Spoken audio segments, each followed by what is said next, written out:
the pleasure of having a discussion with a man who needs no introduction. He's taken us through very tough times in this country, and I'm hoping you're enjoying yourself a little bit more recently. I will start with the obvious question that anyone would want to ask you. You know, we've had a very turbulent first few months of 25. And at least I would say in my sector, technology, everyone was expecting 25 is going to be the year of IPOs, normalization, you know, undisturbed, undeterred growth from a big proponent of the capitalist system, etc. And that has not been the case. You know, we've had a very turbulent, unpredictable year.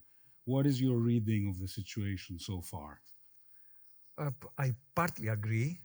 In Europe, the situation is relatively calm, with soft landing. Inflation is falling. Interest rates have fallen rapidly.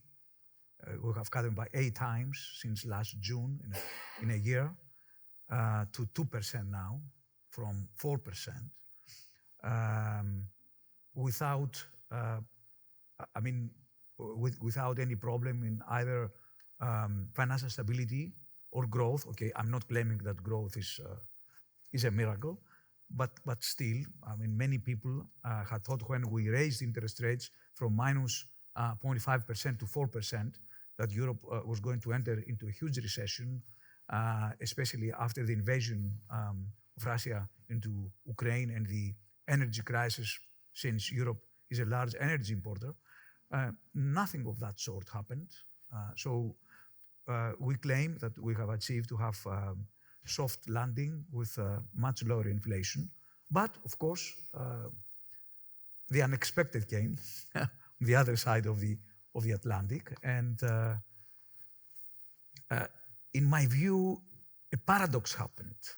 Up to now, okay, there was a tradition of free markets, liberal markets, free trade.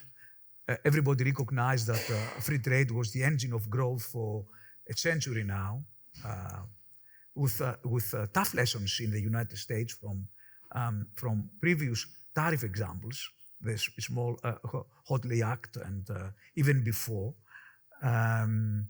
but also lessons from history. I mean, the innovator, the strong one, those who want to sell its products and services, wants free trade. They don't want restrictions in trade. For instance, when Bismarck imposed tariffs in order to protect the very young German industry, it called them tariffs to protect the recently established German companies against the British Empire's companies. So it was the weak which imposed tariffs. Now you have the paradox that the country with the biggest degree of innovation wants to impose tariffs for reasons which is never understood by anybody. Why?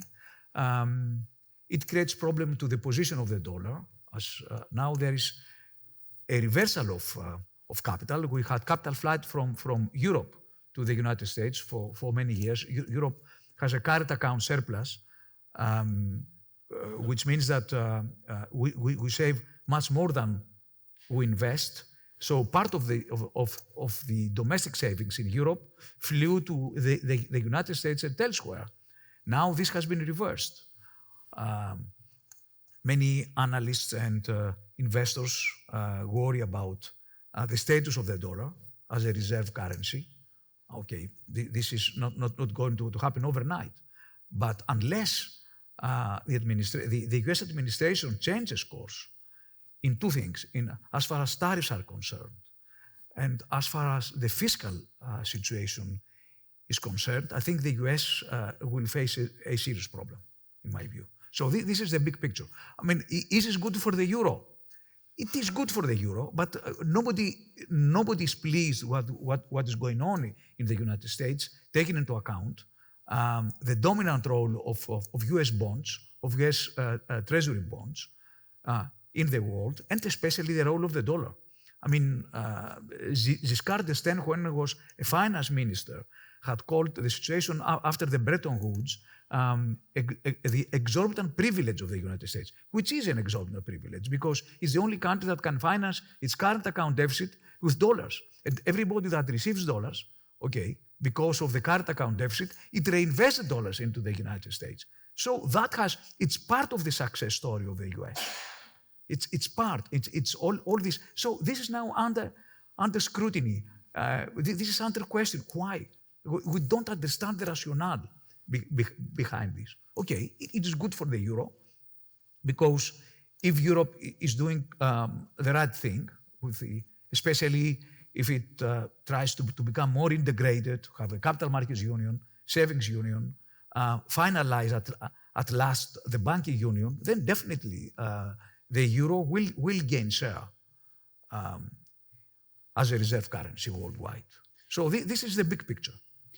Now, when it comes... But we are not, I mean, but we have to be careful. I mean, nobody wants a collapsing dollar because in history, the lessons are very tough.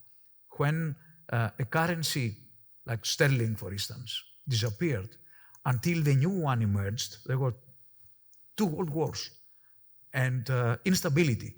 So we have to be extremely careful here. Nobody is wishing to have what happened in history with sterling and then the emergence of the dollar. We need smooth adjustment. If the euro is to gain share, it has to take place in a smooth way, not suddenly. An interesting thing that we spoke about a little was if you look at the Draghi and the Letta reports, there's a very striking data point there, which is that the US and Europe had a per capita GDP approximately the same in 2010, and the United States now is 1.5 times bigger. Exactly. Okay.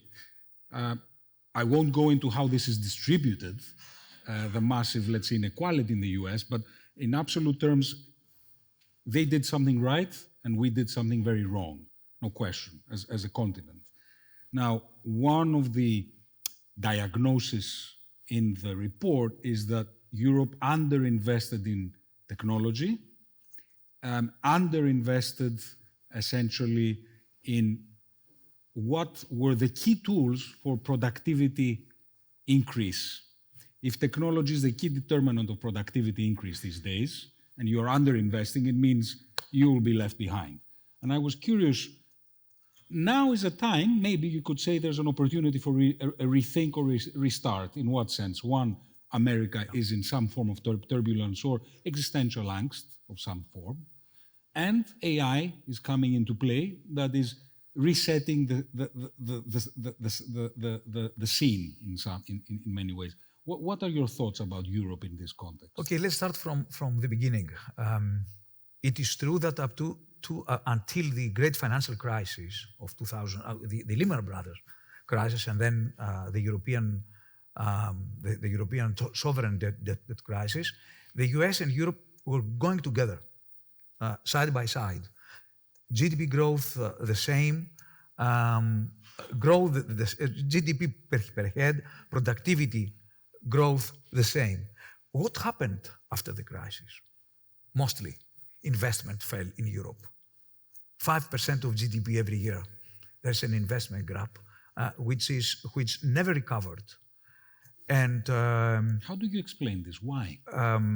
It started with the crisis because investment fell mostly in the European South, so the program countries mostly, not so much in the European North. So it had to do with the crisis that brought down demand, and along with that investment, public investment as well. So this 5% of GDP investment gap between Europe and the United States is the cause of the slower productivity growth in Europe, because investment actually is the basis of everything, the basis of total factor productivity, of learning by doing. You invest in new technologies through machinery. It doesn't happen automatically. It does come as bread from the sky. Okay, so it's investment in capital, which also creates total factor productivity through new capital, because new technology is incorporated through new capital. The second reason is regulation. Europe overregulated itself. It had a crisis, a banking crisis.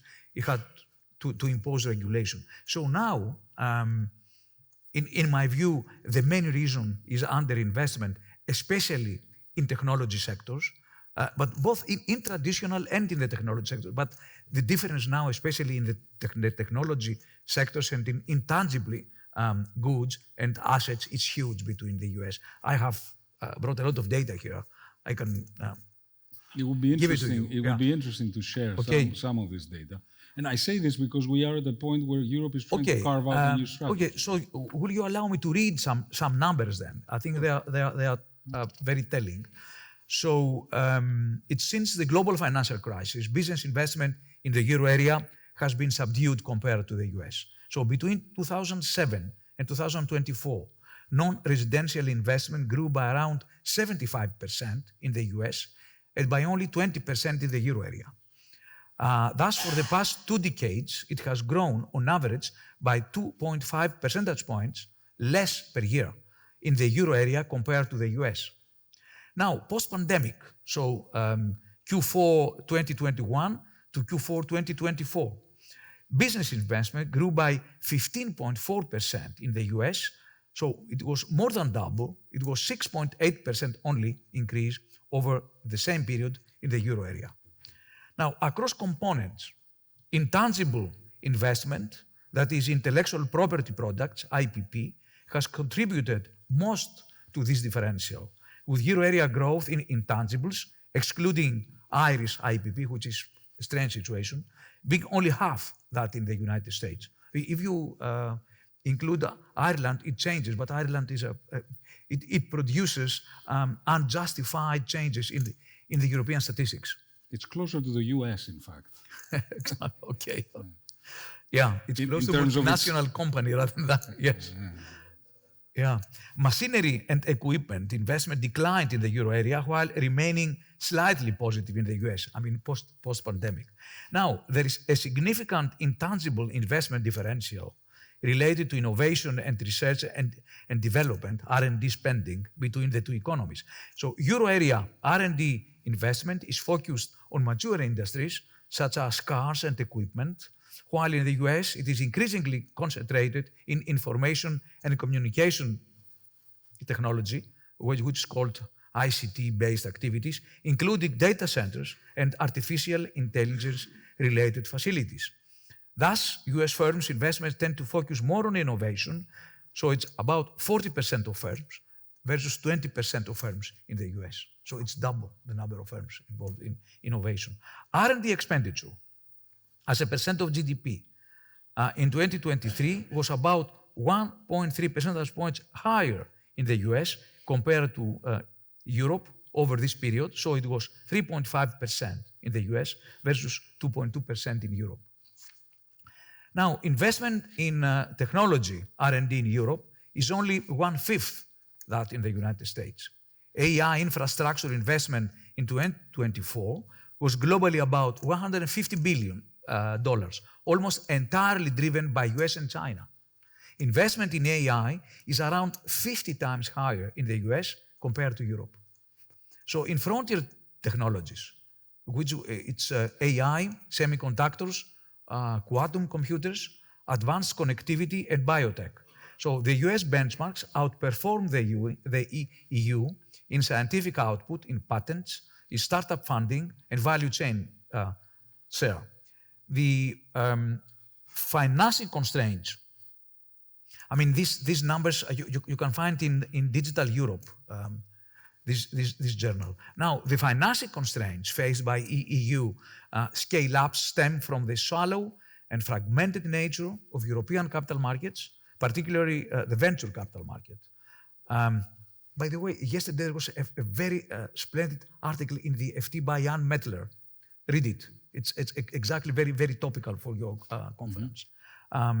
So venture capital investment in US companies is 6 to 8 times higher than in the EU. In 2023, the Magnificent Seven, that is Alphabet, Amazon, Apple, Meta, Microsoft, Nvidia, and Tesla, spent about 200 billion on R&D, which is half of all EU private and public R&D combined. So only 7 companies in the United States. Now, weaker tangible investment in the euro area can be partly explained by lower domestic demand, which is a key driver of investment in machinery and equipment, especially in transport. EU firms also face high obstacles in implementing investments. Policy uncertainty, along with structural weaknesses such as high energy costs, a lack of skilled labor, and increased regulatory burden weigh on confidence, competitiveness, and investment. So EU firms are also too small to fully exploit new technologies. Companies with more than 250 employees account for almost 60% of private sector jobs in the US, but in the EU, this falls to between 12% in Greece and 37% in Germany, but well below the American standard. So the persistently low level of investment in Europe results in low capacity utilization and reduced accumulation of capital stock in the economy, widening both the investment and productivity gap with the United States. So the large euro area current account surplus, as I said before, may reflect a lack of quality investment opportunities for savings within the euro area and the consequent movement of accumulated excess capital abroad. So as noted, as you noticed in Draghi and Letta reports, the lack of appealing investment opportunities may be explained by structural factors concerning capital mobility and the EU regulatory environment, including a less optimal cross-border channeling of capital. Fragmented and less developed European capital markets, technological stagnation in industry, and population aging are also contributing factors to the Europe's lag in productivity investment. Policy momentum can also help explain differences in these investment dynamics. US policy, so the Inflation Reduction Act, the creating helpful incentives to produce semiconductors for America, is called CHIPS Act, rapidly deployed about $835 billion, fueling private investment in clean energy, chips, AI infrastructure, while Europe's NGEU, which is $750 billion, has been slow to utilize, despite the fact that it's almost equal, but it's very slow to utilize with delayed impact and rather limited private sector stimulus. So the faster deployment of IRA funding, Inflation Reduction Act funding, may partly reflect the greater maturity of the US single market. Also, the IRA focuses on federal direct tax credits to firms and households, while in the EU tax policies remain national. So it's a fragmentation, actually, in Europe, which of course gives hope that if we reduce it, we can jump high. So recent EU policy initiatives, that is the competitiveness compass, should help to close this gap with the United States. The compass aims to boost competitiveness and innovation through simplifying and reducing the regulatory burden, removing barriers to fully benefiting from the single market, better coordinating policies at the EU and national level, and improving access to and affordability of financing. So advancing the Capital Markets Union agenda is vital, as more sophisticated venture capital markets would facilitate innovative EU firms' access to risk capital and help them grow. The swift implementation of these measures is of utmost importance. Now, in my view, what else? It's not enough to have good researchers. But despite the brain drain increase, we have very good research, especially in AI. We are at the top level. If you talk to specialists, they recognize that, not to mention the Greeks abroad, but the Greeks in Greece, they make a percentage, a discrete percentage in the European Union high level of specialists. But this is not enough. You need entrepreneurial capital to take the ideas and make them innovation, new products or services. So it's lack of entrepreneurial capital mostly. So it's your turn here. That's to take care. Second, look at the United States. What is the success stories? The success stories are the Silicon Valley, so around the universities in California, around MIT. Okay, in Europe, it's only Cambridge, I think, a little bit of Oxford, a little bit in around Geneva, I think. Zurich. Mostly at the That's high, all. at the high. So it is not enough to have good researchers. It is the combination of corporate sector and universities that make the difference. So this is the distance that we have to cover. It's not enough to have good scientists. You need combination of science with companies. It is the corporate sector that will translate the new ideas into innovation, actually. And then you must have an enabling public sector. This is an Ann Mettler article that I read yesterday. You need an enabling public sector. Like in the United States, in Europe, we ask for so many regulations in a way that some people are telling me that in Europe, it is as if the public sector does not trust the private sector and demands a lot of regulation, a lot of paper. So, of course, now having this wake-up call from the other side of the Atlantic, I think it was useful. That's why immediately Mrs. von der Leyen asked Draghi and Letta to say, what are we going to do? And we have a plan now. We have these two blueprints. One, the Letta report, is about how to integrate more. And the Draghi report is where and how to invest more. So it comes from two directions. And the reports are great. I've read both of them. Von der Leyen seems to be alert. Exactly. And, you know, however, you've had a long experience with the bureaucracy, right? With the good and the bad. How optimistic are you that this time round action will be taken? Is the presence of Merz a positive change in the mix? This has been a turning point up to now, and having faced the late Wolfgang Schäuble in the Eurogroup, then Wolfgang said that economics is religion. Economics is not religion. Economics is flexibility, is about flexibility, about realism. It's not religion. It's not rules. Okay, it is rules, but you have to be flexible. This is the difference between the Anglo-Saxon capitalism and the European capitalism. So if the European capitalism needs to advance, it has to introduce some concepts of Anglo-Saxon capitalism. I think that's so. There was a turning point, and it was the elimination of the debt brake, which was one of the silliest, really, with all due respect to Wolfgang Schäuble, that Germany did not need that, because we have a very tough stability rule in Europe, a fiscal and growth pact. Now we have modernized it, we have made it much more flexible. So why did Germany need one more break? So this debt break, okay, kept Germany's debt at a very low level, but at the same time, the investment, the infrastructure capacity of Germany fell a lot. I mean, I felt it. I go to Frankfurt now for more than 11 years. It's a different Germany now compared to what it was 11 years ago. Infrastructure, it's obvious that the infrastructure quality is very low. So Germany needs a lot of investment. So the rule now is different. Countries that have fiscal side, fiscal space, and current account space should invest.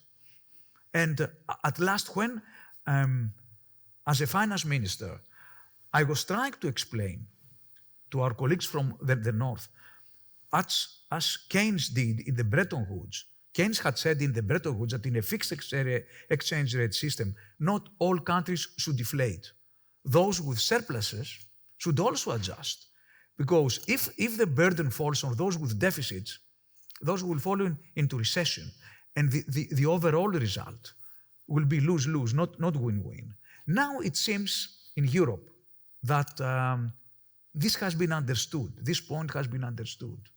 So countries with fiscal space and current account space should expand. So it's not only the countries in deficit that they should bear the burden of adjustment, but also countries in surplus. And that's why I'm more optimistic now. It's interesting what you say because, traditionally, as an engineering community and a technology community, we did have a respect for the Germans. And I think, as you say, this fiscal overly conservative fiscal restraint, in the end, counterproductive for was Germany. Very counterproductive for Germany. Exactly. As a different case, a very unexpected thing happened, which is France. Macron's fiscal, I would say, bravery when it came to technology, and the entire initiative of pushing the entire establishment, the French establishment, banks, big corporates, investors, high net worth individuals, to put money into technology, seems to have paid off. It's interesting because France is now probably at the forefront when it comes to technology, with things like Station F, with a booming ecosystem in France, etc., etc. And this leads me into Greece now. We have 15 minutes left or so. We have seen, we have been observers around the tech revolutions. We've missed most of them in the past. But now Greece, in the past 5-7 years, is now part of this ecosystem for the first time. It's still a small percentage of our GDP, probably 1 to 1.5%. The European average is 8%.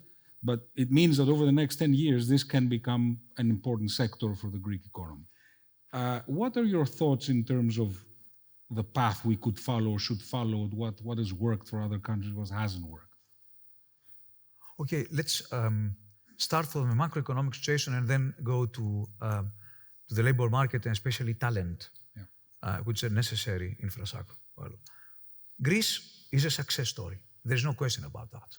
Okay, we made criminal mistakes in the past regarding the fiscal situation, but the good God of Greece once more did what should be done. Greece now is out of the woods. Tough austerity measures, but unfortunately, science hasn't found any other way to reduce 15% of GDP. Budget deficit or 15 of GDP current account deficit. Unfortunately, we haven't found in the small amount of time that we needed before Greece was going to be bankrupt. So we have to find the capital, and nobody can lend you money without preconditions. It's true that some of the conditions imposed by our peers were mistaken. It was excessive austerity, it's correct. It has a name, I will not mention it now. It's not Schäuble. Unfortunately, it comes from the IMF side at that time. Stubbornness and I would say even racism, if you allow me to say. But at the end of the day,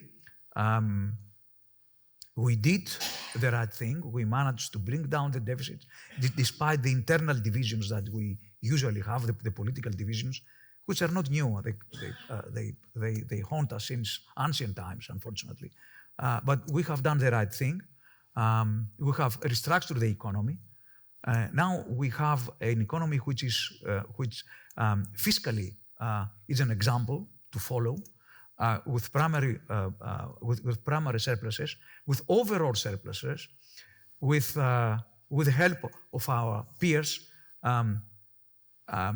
No debt refinancing problems for a number of years. So only if we commit suicide, we're going to have debt problems. For a generation, if we are careful enough means to have a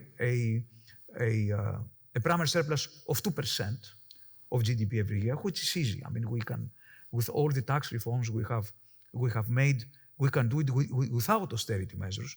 So it's easy. So I said only if we commit suicide, but beware, because we have committed suicide sometimes in the past. Many historians are saying that when we found ourselves in front of the cliff, we took a step forward rather than backward. So beware. But we are in a lucky situation to have solved the major macroeconomic, fiscal, and banking problems. What remains to be done? It remains to be done to continue with a number of necessary structural reforms, including bureaucracy in the public sector. What's going on now with the competitive compass in Europe, it helps because we are forced to renovate the public sector. Part of the RRF conditionality is to digitalize the public sector, for instance, to digitalize hospitals, to digitalize schools, etc. So we have to follow this path. So eliminate as much as we can red tape in the public sector, the licensing system, the justice system. Justice continues to be a problem. I mean, the delays, justice delayed is justice justice denied, as I say, a saying in the UK. So things that are useful for us. I mean, nobody is asking us to follow austerity measures. No, we have to do a number of structural reforms. Now, on top of this, I would put the labor market mismatches, because now we're growing faster than our peers. We need labor hands that we don't have. We have to take brave decisions here. Migration is a solution. We shouldn't be blind. Europe needs migrants, legal migrants, but we need them, as we needed them in the past. I mean, without Albanian migrants, especially Albanian women, we wouldn't be in the Euro today. I can tell you, because I've negotiated the entrance, and I knew that without all these Albanian immigrants, inflation would have fallen, with a booming economy in construction, in the agriculture sector, everywhere. So we need migrants. Now we go to your sector. We have talents here. If you talk to specialists, and especially specialists in Europe, Greece now contains one of the best brains in high tech, and especially AI. Not only Greeks living abroad, but also Greeks living in the country. So the question is how we can exploit the ideas of these people and make them innovation. So it's we need venture capital. We need a more vibrant capital markets. We need foreign capital, definitely. We welcome foreign capital. We are one of the most liberal governments now. I mean, you know what happened with UniCredit and Alpha Bank in Germany. UniCredit, even yesterday, the chancellor said, I disapprove of the way that UniCredit approached Commerzbank. It's a mistake. We have a much more liberal, a pro-European approach here. The Prime Minister, when I told him that this case, he said, you don't need to ask me. It has to take place immediately. And that's what we did. So we are very open. We are very, very liberal. We need, as I said, to continue along the road of fiscal responsibility, financial stability, reforms, and above everything else, we need political stability in this country. We need a government and a parliament that can take decisions, I think. So we should not forget that. Which are not, I mean, this is not difficult to have. Oh, you paint a very optimistic picture, which I think is to a degree justifiable. No, many people are telling me that I'm an optimist, but I was an optimist in 2012. You have always been an optimist. Absolutely. So I think the result matters, I think. Well, as they say, the optimists usually get a better result than the pessimists. No, in the I'll end. tell you I think Bernard Shaw that said, if I'm right, it was Bernard Shaw, that said that pessimists usually are more correct in their assessments. But if the world is what it is now, it's because of the optimists. So, That's absolutely true. yeah. Let me ask you about another thing that is becoming almost hype, which is defense. Yes. Right now, the need for European defense has created a lot of enthusiasm, both from the cynics, or the people who are, as we'd say in Greek, τους πονηρούς, as well as well-meaning builders, right? And there's a mix of two communities there. What is your interpretation, of this? There's one side that says, well, Silicon Valley and Israel, defense had a role to play in the development of these tech ecosystems. Others say this is overstated. That's not entirely accurate, actually.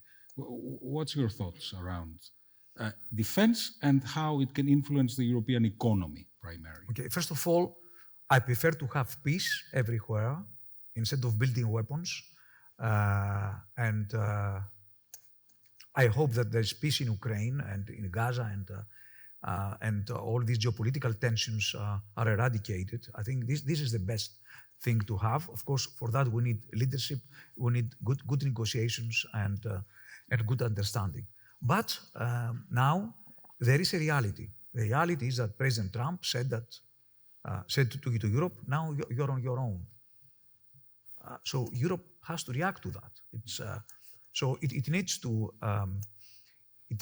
to protect itself. Of course, it has to negotiate with everybody. In my view, okay, as a central banker, perhaps I shouldn't make comments like this, but as a commoner, I prefer that Europe discusses with China, discusses with Russia, discusses with everybody to have peace in Europe and everywhere. And I'm so glad that the ECB yesterday signed an agreement with the Chinese central bank. We need cooperation. It's a must.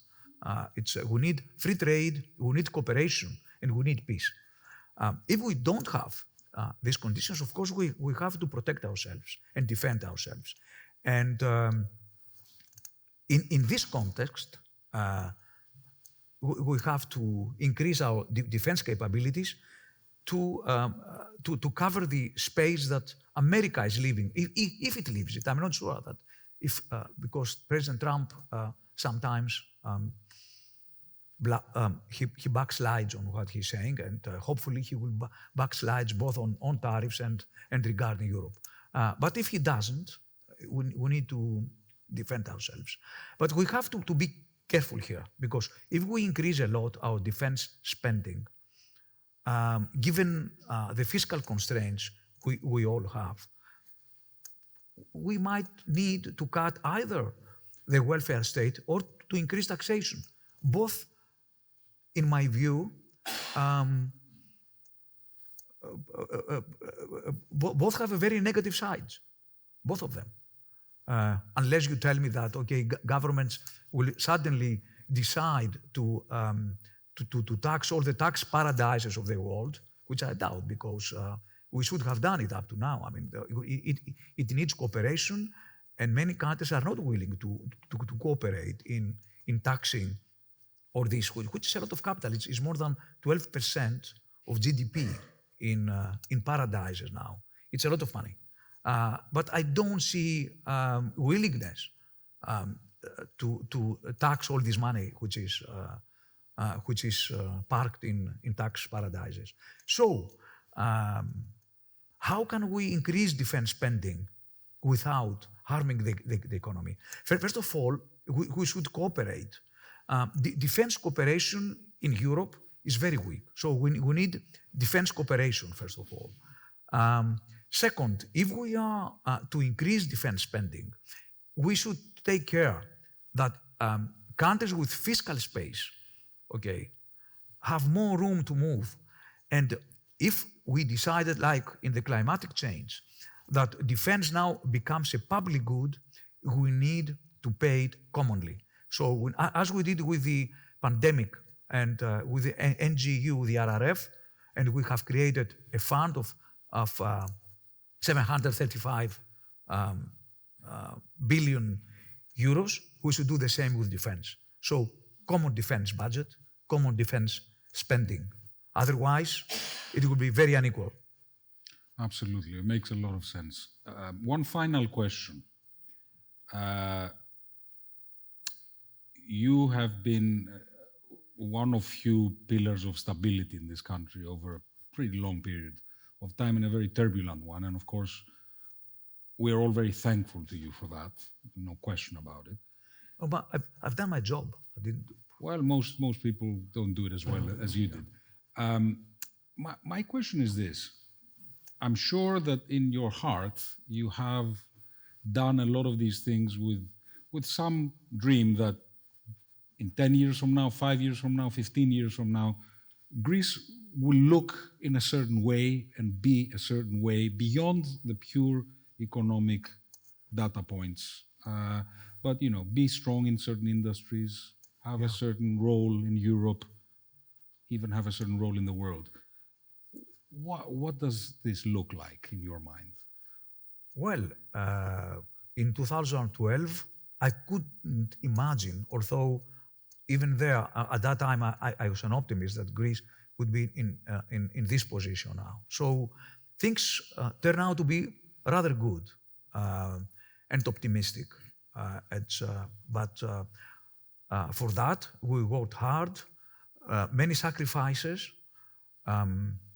The Europeans did the duty. I mean, we are the country that we have received the largest amount of assistance that ever encountered in history. I mean, we've got more than 50% of GDP of assistance.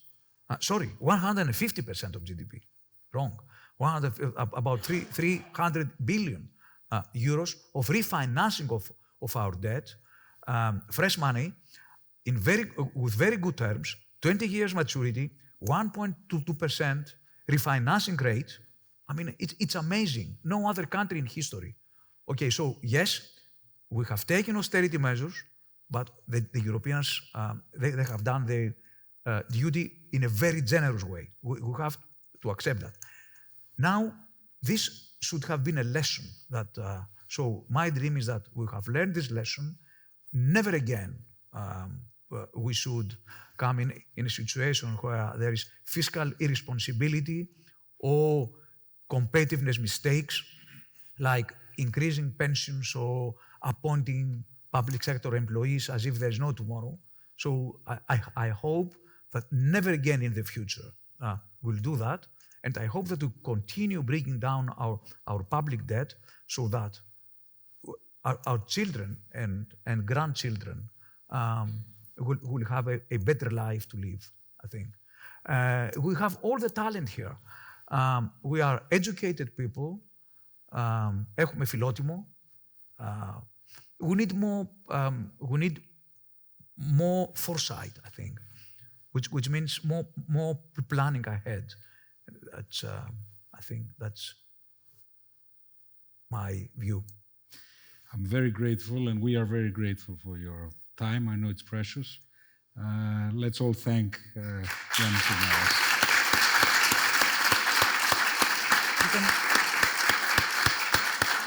You can take this data, you can circulate this. We will circulate this. All these numbers, there are a large number of references which you might find useful. Excellent. We'll put this into an it's email. All the research department worked in the last 3 days to produce in the Bank of Greece. Excellent. To produce this data.